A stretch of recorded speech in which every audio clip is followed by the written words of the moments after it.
छत्तीसगढ़ में 2023 की विधानसभा चुनाव पूर्ण हो चुकी है। सीएम का ऐलान भी हो चुका है। आदिवासी नेता विष्णुदेव साय नए सीएम के रूप में बन चुके हैं। वहीं बात करें हम कर्मचारियों की, तो नई सरकार बनते ही बैठक का दौर शुरू हो चुका है।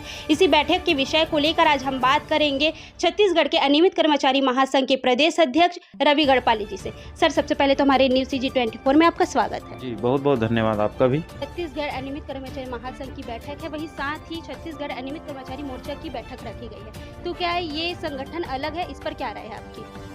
जी, मैं आपको बताना चाहूँगा, कुछ संगठन जो है अपना श्रेय लेने के लिए और केवल चंदा वसूली करने के लिए कुछ संगठन बनाए हुए हैं। मैं आपको बताना चाहूँगा, जिस मोर्चा की आप बात कर रहे हैं, जिसके अपने आप को प्रदेश संयोजक कहलाने वाले, ये बने नहीं है, ना नियुक्ति नहीं किए हैं, ना इनका चुनाव हुआ है, ना कोई इस प्रकार का कोई संगठन को मैं अस्तित्वहीन मानता हूँ, क्योंकि इनका ना पंजीयन है। गोपाल प्रसाद साहू जी का मैं स्पष्ट नाम लेके आपको बताना चाहूँगा, इन्होंने लोगों को के भविष्य को गुमराह करने के लिए, लोगों से केवल चंदाबाजी करने के लिए एक संगठन सिर्फ कागज में बनाया है।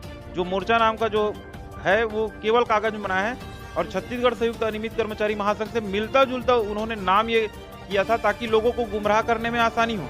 आपको बताना चाहूँगा, इनका कोई पंजीयन फर्म्स एंड सोसाइटी रजिस्ट्रेशन में कोई पंजीयन नहीं है। आप उनसे पूछ लीजिएगा कि उन्होंने पंजीयन करवाया है, क्योंकि इन्होंने तो कोई पदाधिकारी भी नहीं बनाए।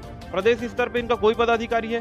पूरे 33 जिले में कोई भी जगह में कोई जिला अध्यक्ष नहीं है, ब्लॉक अध्यक्ष नहीं है, ना कोई अलग से इनकी कोई विंग है, जैसे महिला टीम होती है, या हम लोगों ने दिव्यांग लोगों को आगे बढ़ाने के लिए उनके लिए भी प्रकोष्ठ तैयार किया था। हमारी पूरी प्रदेश स्तर पे 15 से 20 लोगों की टीम है। सभी जिला में जिला अध्यक्ष हमारे, ऐसे इनके कोई टीम नहीं है। इन्होंने सारे चंदे वसूली करने के लिए ये संगठन बनाया है, और चंदा वसूली अभी तक करते आए हैं और आगे भी केवल चंदा वसूली के लिए कर रहे हैं। इस फर्जी संगठन की FIR अब हम करने जा रहे हैं। इसके खिलाफ हम जो इनके विभागीय सचिव हैं, कृषि उत्पाद आयुक्त हैं, उनके पास लेटर लिखेंगे। इनके जो डायरेक्टर हैं उनको लेटर लिखेंगे कि इस तरीके से गुमराह करके लोगों के भविष्य के साथ खिलवाड़ ना किया जाए। और आपको बताना चाहूँगा कि 1-2 दिन में ही मैं रायपुर कलेक्टर और SP को भी ये सूचना दूंगा कि ऐसे फर्जी संगठन चलाने वाले लोगों के खिलाफ भी वो कार्रवाई करे। ये कहना है कि इनके लिए कुछ सूची नहीं रखी गई है, तो इन पर आप FIR दर्ज करवा सकते हैं आगामी दिनों में। बिल्कुल, लोगों के भविष्य के साथ खिलवाने के मतलब जो हमारे जो निचले तबके के जो लोग रहते हैं वो सिमिलर नाम होने की वजह से, क्योंकि चूंकि हमारा छत्तीसगढ़ संयुक्त अनियमित कर्मचारी महासंघ, उसमें सिर्फ मोर्चा शब्द लास्ट में उन्होंने महासंघ को हटा के मोर्चा शब्द जोड़ा है, तो ये निश्चित तौर से 420 करने का धंधा है। ये सिर्फ चंदा वसूली इनका काम है।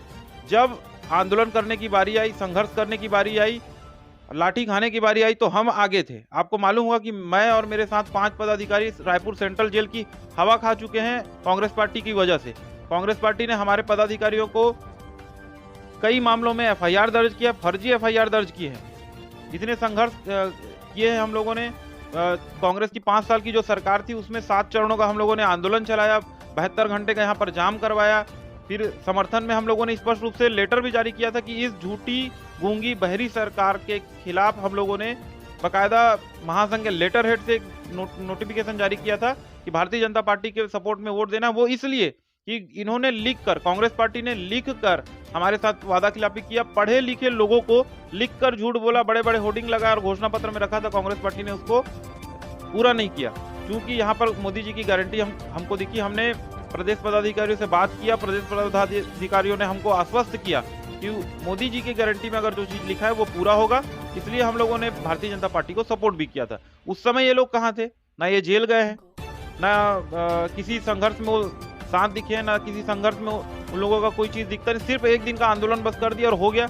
इस तरीके केवल चंदा वसूली के लिए वो आंदोलन करते आए हैं। आगे भी केवल चंदा वसूली ही इनका वो है, उद्देश्य है। इसके अलावा सिर्फ लोगों को गुमराह करने के लिए वो मीडियाबाजी, पेपरबाजी भी करते रहते हैं। ऐसे चंदाबाज, चंदा वसूली लोगों का पर्दाफाश भी अब महासंघ करेगा, क्योंकि उसकी वजह से लाखों अनियमित कर्मचारियों का भविष्य जो है इधर उधर हो जाता है। लोग जो है महासंघ में आना है कि मोर्चा में आना है, ये असमंजस में रहते हैं। मैं बताना चाहूंगा, महासंघ के ऊपर पूरा विश्वास रखिए।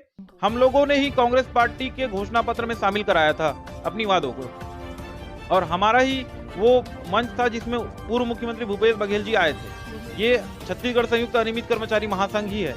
मोर्चा वगैरह का कोई उस समय अस्तित्व नहीं था। अभी जुमा 1 साल हो रहा होगा, वो भी पंजीकृत नहीं है। वो मुख्यमंत्री जी को बुलाने की क्या बात, वो अपनी बात तक वहाँ नहीं पहुँचा पाएंगे जहाँ जिस फोरम तक बात पहुँचानी है।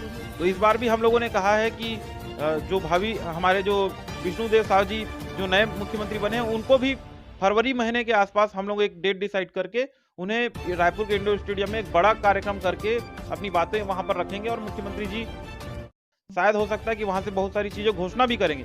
इसकी पूरी तैयारी कर ली है। कहीं न कहीं ये चंदाबाज लोगों को समझ में आ रहा है कि कहीं उनको श्रेय ना चला जाए, इसके लिए वो ये इस तरीके की बयानबाजी करते रहते हैं और ऐसी बैठकें करके लोगों को गुमराह करते रहते हैं।